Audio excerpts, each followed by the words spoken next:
సామాజికంగా ఎలా ఉండబోతున్నాయి, దేశ నాయకుల భవిష్యత్తు, వారి కార్యాచరణ, వారి అడుగులు ఎలా ఉండబోతున్నాయి, అదేవిధంగా కొంతమంది జ్యోతిష్కులు చెప్తున్న విధంగా దేశ నాయకులకి ముప్పు ఉంటుందా, కొంతమంది రాష్ట్ర కీలకమైన వ్యక్తులు నాయకులకు ముప్పు ఉంటుందా, దీని మీదే విశ్లేషణ జరుగుతుంది. విశ్లేషణలో పాలు పంచుకోవడానికి డాక్టర్ ఎస్వి నాగనాథ్ గారు, ప్రముఖ ఆస్ట్రో సైకాలజిస్ట్ నాగనాథ్ గారు నమస్తే అండి.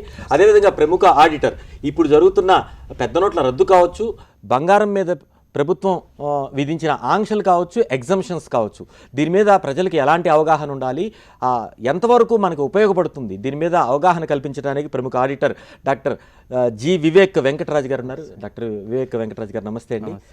వివేక్ వెంకటరాజు గారు, ఎట్లా చూడొచ్చు, ఇప్పుడు బంగారం మీద కొంత ఎగ్జంప్షన్, ఒక బౌండరీ అనేది పెట్టారు.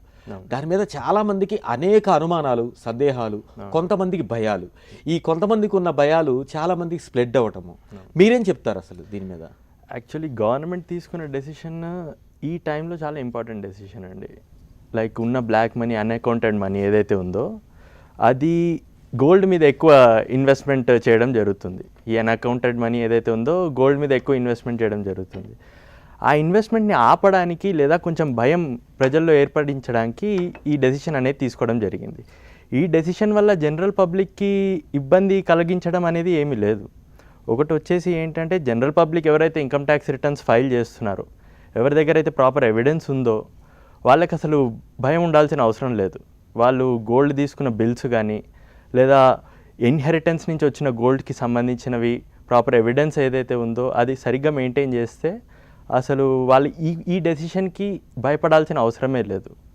అంటే ఎవిడెన్స్ అంటే ఎక్కడి నుంచి వచ్చిందని చెప్పగలగాలి. ఆధారం, ఆదాయం రెండు ఆధారం, ఆదాయం అనేది రెండు ఇంపార్టెంట్ థింగ్స్ అండి. అంటే కొంతమంది నుంచి వచ్చిన ప్రశ్న ఏంటంటే ఉత్పన్నమయ్యేది, నాకు తాత తండ్రుల నుంచి వచ్చింది, లేకపోతే మా అత్తగారు నాకు పెట్టారు, లేకపోతే మా అమ్మగారు వాళ్ళు పెట్టారు, దానికి వాళ్ళు బిల్స్ నాకు ఇవ్వలేదు, అది నేను ఎలా చూపించుకోగలను అనేది కొంత భయం అయితే ఉంటుంది.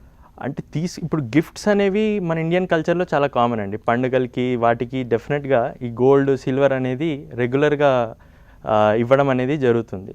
అలాంటప్పుడు వాళ్ళ దగ్గర నుంచి ఒక చిన్న అఫిడవిటో లేకపోతే చిన్న కన్ఫర్మేషన్ లెటర్ తీసుకోవాల్సి ఉంటుంది. Like so and so date నాడు సో అండ్ సో పర్పస్కి ఇలా గిఫ్ట్ ఇవ్వడం జరిగింది అనేది ఆ ఎవిడెన్స్, అక్కడ ఎవిడెన్స్ కింద మనం ఏర్పరచుకోవాల్సి ఉంటుంది. అలానే ప్యాకెట్స్ అనేది ఒకటి మెయింటైన్ చేస్తే బెటర్ అండి. లైక్ మీరు కొంటున్న గోల్డ్, మీ సోర్స్ ఆఫ్ ఇన్కమ్ నుంచి కొంటున్న గోల్డ్కి ఒక కైండ్ ఆఫ్ ప్యాకెట్ మెయింటైన్ చేస్తూ, ఇన్హెరిటెన్స్ తాత ముత్తాతల నుంచి వచ్చిన వాటికి ఒక కైండ్ ఆఫ్ ప్యాకెట్ మెయింటైన్ చేస్తూ, ఈ చిన్న చిన్న గిఫ్ట్స్, ఈ పండుగలకి వాటికి వచ్చిన కాయిన్స్ అవన్నీ కూడా ఒక ప్యాకెట్లా మెయింటైన్ చేస్తూ, అవి కరిగించి మళ్ళీ కొత్తగా వేరే ఆర్నమెంట్ చేసుకున్నప్పుడు అవి కరిగించక ముందు ఒక ఫోటో తీసుకొని వాళ్ళ దగ్గర నుంచి ఒక కన్ఫర్మేషన్ తీసుకొని ఈ పలానా నెక్లెస్, పలానా కాయిన్ అని చెప్పి పక్కాగా ఎవిడెన్స్ పెట్టుకొని ఉంటే ఇప్పటి నుంచి అయినా that will be a benefit for the public అండి. మనకి భారతదేశంలో ముఖ్యంగా మన తెలుగు కల్చర్లో తల్లిగారు వాళ్ళు బాల్తోడుగాని ఇస్తారు పెళ్ళికి. ఆ బంగారము మీరు అనేది ఏంటంటే, ఇప్పుడు అఫిడవిట్ తీసుకోవాలంటే తల్లిగారి నుంచి తీసుకోవాలి. వాళ్ళు ఇస్తే ఒకవేళ అఫిడవిట్, నా కూతురికి నేను 4 లక్షల రూపాయల బంగారం, లేదా అప్రాక్సిమేట్లీ ఒక 10 తులాల బంగారం నేను ఇచ్చాను, లేదా ఒక 50 తులాలు ఇచ్చాను బంగారం, ఇప్పుడు లిమిట్ కూడా 50 తులాలు ఇచ్చానని వాళ్ళు అఫిడవిట్ ఇస్తే వీళ్ళకి నో అబ్జెక్షన్, అది చెల్లుతుంది. ఐటీ శాఖ వచ్చి అడిగినప్పుడు వాళ్ళు 50 తులాలు రాసివ్వాలి, ఇచ్చారనుకుందాం. వాళ్ళు నీకు ఎక్కడి నుంచి వచ్చింది 50 తులాలు, నువ్వు గిఫ్ట్గా ఇచ్చావు, నువ్వు దానికి ట్యాక్స్ ఏంటి అని వాళ్ళని అడగరా? వాళ్ళు కూడా ఎవిడెన్స్ మెయింటైన్ చేయాల్సి వస్తుందండి. ఇదో సైకిల్. అందరికి ఎవరికి వాళ్ళు source of income tax returns file చేసుకోవడం అనేది ఇప్పుడు చాలా ఇంపార్టెంట్ ప్రయారిటీ అయిపోతుందండి.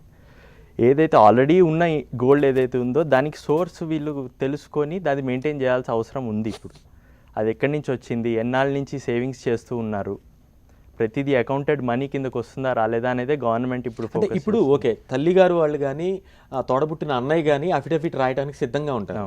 ఈరోజు ఏదైనా బర్త్డే ఫంక్షన్స్లో కూడా కొద్దిగా హై మిడిల్ క్లాస్లో 10 గ్రాముల బంగారం గిఫ్ట్గా ఇస్తున్న సందర్భం మనం చూస్తాం. వాళ్ళని అఫిడవిట్ మనం అడగలేము, వాళ్ళు ఇవ్వలేరు.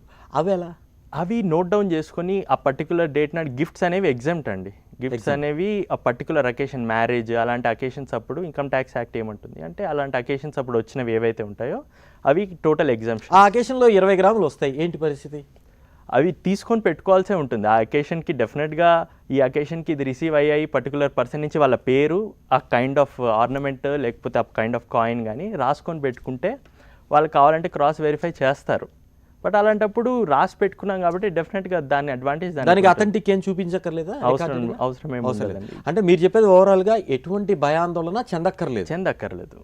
చాలా మంది నా దగ్గర ఉన్న బంగారంకి ఖచ్చితంగా కాగితాలు కావాలి, బిల్స్ కావాలి అనేది ఏమీ లేదు. ఇంకోటి డిపార్ట్మెంట్ కూడా యాక్ట్లో చెప్పింది ఏంటి అంటే స్పెసిఫిక్గా సర్చ్ కానీ రేట్ చేసినప్పుడు ఈ 500, 250, ఈ 100 గ్రామ్స్ ఏదైతే ఉందో దాని గురించి క్వశ్చన్స్ అడగడం అనేది జరుగుతుంది.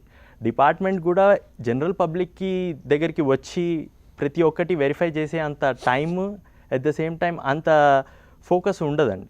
అంటే మిడిల్ క్లాస్ వాళ్ళ దగ్గరికి రారు అని చెప్తారు. అవకాశాలు ఉన్నాయి రాకుండా ఉండడానికి. కరెక్ట్గా ఇన్కమ్ ట్యాక్స్ రిటర్న్స్ ఫైల్ చేసుకుంటూ, బ్యాంక్ స్టేట్మెంట్కి తగ్గట్టుగా రిటర్న్స్ ఫైల్ చేసుకుంటూ అన్ని డిస్క్లోజ్ చేసిన వాళ్ళ దగ్గరికి డిపార్ట్మెంట్ వాళ్ళు రారు. ఎక్కడైతే హెవీ ల్యాండ్ రిజిస్ట్రేషన్స్ ఉంటాయి, హెవీ ఇన్కమ్ ఉంటుంది, ఆ ఇన్కమ్కి కరస్పాండింగ్ అసెట్స్ ఏవైతే రిజిస్ట్రేషన్స్ అవుతాయో దానికి మిస్ మ్యాచ్ అయినప్పుడు రావడం జరుగుతుంది. అలాంటప్పుడు ఇలాంటివి దొరికినప్పుడు దాంతో క్రాస్ వెరిఫై చేయడం అనేది జరుగుతుందండి. మళ్ళీ వస్తా వివేక్ వెంకటరాజు గారి మీ దగ్గరికి. వివేక్ వెంకటరాజు గారు, అయితే ప్రస్తుతానికి క్యాష్లెస్ ట్రాన్సాక్షన్స్ అంటున్నారు. చాలా మందికి అవగాహన లేదు. అంటే ఆ క్యాష్లెస్ ట్రాన్సాక్షన్ చేసే అనుకూల పరిస్థితులు కూడా లేవు. ఏంటి పరిస్థితి? ఇప్పుడు ప్రధానమంత్రి గారు ప్రధానమంత్రి జన్ధన్ యోజన అని చెప్పి ముందే అనౌన్స్ చేశారండి.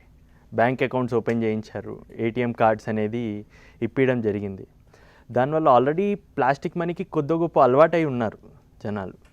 ఇప్పుడు ఈ ట్రాన్సాక్షన్స్ ఏదైతే ఈ డెసిషన్ తర్వాత అయితే ఇంకా క్యాష్లెస్ ట్రాన్సాక్షన్స్ చేయవలసే ఉంటుంది. మ్యాండేటరీ అవుతుందంటారా? మ్యాండేటరీ అనేది ఉండదండి, ఎందుకంటే క్యాష్ ట్రాన్సాక్షన్స్ అనేవి రొటేట్ అవుతూ ఉంటుంది. కాకపోతే మెజారిటీ ఆఫ్ ద ట్రాన్సాక్షన్స్ అయితే క్యాష్లెస్సే అవుతూ ఉంటుంది. ఇందాక నాగనాథ్ గారు అన్నట్టు అగ్రికల్చరిస్ట్కి ఎస్పెషల్లీ ఇది ఒక ప్రాబ్లం. ఎందుకంటే వాళ్ళకున్న ఇల్లిటరసీ కానీ లేదా ఇగ్నోరెన్స్ పరంగా కానీ ఆ ప్లాస్టిక్ మనీకి అలవాటు పడడానికి కొంచెం టైం పడుతుంది. వాళ్ళకి భయం కూడా ఉంటుంది. ఇన్కమ్ ట్యాక్స్ రిటర్న్స్ ఫైలింగ్ అనేది వాళ్ళు చేస్తూ ఉండరు. ఇప్పుడు అది కొత్తగా వాళ్ళు ఇంప్లిమెంట్ చేయవలసి వస్తుంది. వాళ్ళు భయపడాల్సిన అవసరం లేదండి. ఒకటి ఏంటి అంటే అగ్రికల్చర్ ఇన్కమ్, వాళ్ళకు ఉండేవి అగ్రికల్చర్ ల్యాండ్స్. ఆ అగ్రికల్చర్ ఇన్కమ్ ఏదైతే ఉందో అది ఇన్కమ్ ట్యాక్స్లో ఎగ్జామ్ట్ ఇన్కమ్. ఆ ఎగ్జామ్ట్ ఇన్కమ్ ఎప్పటి నుంచో వాళ్ళకి వస్తున్న ఇన్కమ్ నుంచి వాళ్ళు గోల్డ్, ఆర్నమెంట్స్ ఎన్నో చేయించుకొని ఉండుంటారు. అది ఆ ఇన్కమ్కి కరస్పాండింగ్ ఆర్నమెంట్స్, గోల్డ్ అని చెప్పి వాళ్ళు డిస్క్లోజ్ చేసుకోవచ్చు. ఎప్పుడైనా ఎవరైనా వచ్చినా వాళ్ళు భయపడాల్సిన అవసరం లేదు. ఇప్పుడు నుంచి వాళ్ళకు వచ్చే ఇన్కమ్ ఏదైనా ఉంటే ఇప్పటి నుంచి రెగ్యులర్గా రిటర్న్స్ ఫైల్ చేసుకుంటూ డిస్క్లోజ్ చేసుకుంటే ఇబ్బంది ఉండదు. రెండోదండి, ఇప్పుడు మనకి ఈ ట్రాన్సాక్షన్లో ఇన్కమ్గా ఎలా చూస్తారు? లేకపోతే జరిగిన ట్రాన్సాక్షన్ మొత్తం ఇన్కమ్గా చూస్తారా? ఇన్కమ్ అనేది సపరేట్గా చూస్తారా? బ్యాంకులో నాకు ఒక 1 lakh రూపీస్ నా దాంట్లో ఉంది, నేను వెంకటరాజు గారికి నేను అప్పుగా అడిగితే ఒక 50,000 ఇచ్చాను, మీ అకౌంట్కి ట్రాన్స్ఫర్ చేశాను. ఒక 20 days తర్వాత మళ్ళీ మీరు నా అకౌంట్ నాకు ఇచ్చేస్తారు కదా. అప్పుడు నాకు ఏమవుతుంది? 1,00,000 అయిపోతుంది, 50 పోతుంది. మళ్ళీ నా దాంట్లో ఇంకో 50,000 వస్తుంది. 1,50,000 కౌంట్ వేస్తారా? ఎట్లా అసలు దీని ఎలా? ఇప్పుడు రకరకాలుగా ఉంటుందండి. ఒకటి ఏంటంటే కరెంట్ అకౌంట్, సేవింగ్స్ అకౌంట్ అని 2 అకౌంట్స్ ఉంటాయండి బ్యాంక్లో. కరెంట్ అకౌంట్ అనేది ఏంటి అంటే బిజినెస్ ట్రాన్సాక్షన్స్కి వాడతారు. దానికి కరస్పాండింగ్ ఎక్స్పెండిచర్స్ చేస్తూ ఉంటారు బిజినెస్ పర్పస్కి. ఆ బ్యాలెన్స్ ఏదైతే ఉంటుందో ఆఫ్టర్ ఎక్స్పెండిచర్ దాన్నే ఇన్కమ్ కింద ట్రీట్ చేస్తారు డిపార్ట్మెంట్ వాళ్ళు. డిపాజిట్ అయిన మొత్తం ఏదైతే క్రెడిట్స్ అవుతాయో బ్యాంక్ అకౌంట్స్లో అది మొత్తం ఇన్కమ్ కింద ట్రీట్ చేయరండి ఫస్ట్ థింగ్. అదే సేవింగ్స్ అకౌంట్స్లో ట్రాన్సాక్షన్స్ హెవీగా చేయడం కరెక్ట్ కాదు. బిజినెస్ ఉన్న వాళ్ళకి సేవింగ్స్ అకౌంట్స్లో పడే క్రెడిట్స్ కానీ లేదా డిపాజిట్స్ కానీ వాటన్నిటి ఇన్కమ్ కింద కన్సిడరేషన్లోకి తీసుకోవడం జరుగుతుంది. సో ఆ కరెంట్ అకౌంట్, సేవింగ్స్ అకౌంట్ అనేది జాగ్రత్త ప్లాన్ చేసుకోవాల్సిన. చాలా మంది సేవింగ్స్ అకౌంట్లోనే ట్రాన్సాక్షన్స్ చేస్తూ ఉంటారు. సేవింగ్స్ అకౌంట్స్ ఉన్నప్పుడు వాటిని ఏదైతే డెబిట్స్, క్రెడిట్స్ అంటే విత్డ్రావల్స్, డిపాజిట్స్ ఏవైతే అవుతున్నాయో అది మొత్తం ఇన్కమ్ కింద ట్రీట్ చేయరండి. ఎందుకంటే హ్యాండ్ లోన్స్ తీసుకోవడం జరుగుతుంది. సోర్స్ ఉన్న వాళ్ళు లోన్స్ ఇస్తారు. మళ్ళీ ఇతనికి సోర్స్ వచ్చినప్పుడు ఎవరైతే లోన్ తీసుకున్నారో ఆ సోర్స్ నుంచి మళ్ళీ రీపే చేసేస్తారు. అది టోటల్ ఇన్కమ్ కింద కన్సిడరేషన్లోకి తీసుకోరండి. ఎట్లా ఇన్కమ్ కింద ఎలా గుర్తిస్తారు?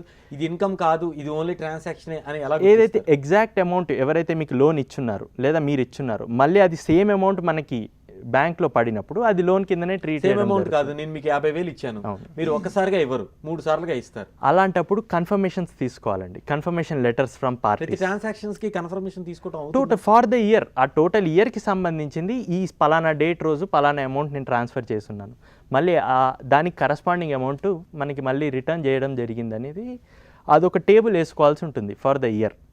ఆ ఇయర్కి సంబంధించింది ఇవి పలానా మనిషి నుంచి ఇన్ని లోన్స్ తీసుకున్నాను, ఇంత రీపే చేశాను, ఇంత బాకీ ఉన్నాను, నేను ఇంకా ఇంత రీపే చేయాల్సింది లేదా నాకు ఇంత రావాల్సింది ఉంది అనేది ఒక నోట్ మెయింటైన్ చేసుకోవడం అనేది చాలా మంచిదండి. నాగనాథ్ గారు మరో కాలర్ కర్నూలు నుంచి రమేష్ గారు లైన్లో ఉన్నారు. గోచార ఫలం మారుతున్న గ్రహస్థితులకు అనుగుణంగా రాజకీయ సామాజిక వ్యక్తిగతంగా ఎలా ఉంటుంది, దేశానికి ఎలా ఉంటుంది, నాయకులకు ఎలా ఉంటుంది అనేది చక్కగా విశ్లేషణ అందించారు. అదేవిధంగా జరుగుతున్న రద్దు, నోట్ల రద్దు కావచ్చు, బంగారం మీద ప్రభుత్వం విధించిన ఎగ్జంప్షన్స్ కావచ్చు, ఆంక్షలు కావచ్చు, వీటి గురించి మంచి అవగాహన కలిగించారు. Thank you doctor SV Naganath garu, అదేవిధంగా వెంకట్ రాజు గారు. థ్యాంక్ యూ వెరీ మచ్ అండి. ఇవి ప్రత్యేక విశ్లేషణ కార్యక్రమ విశేషాలు. చూస్తూనే ఉండండి స్టూడియో.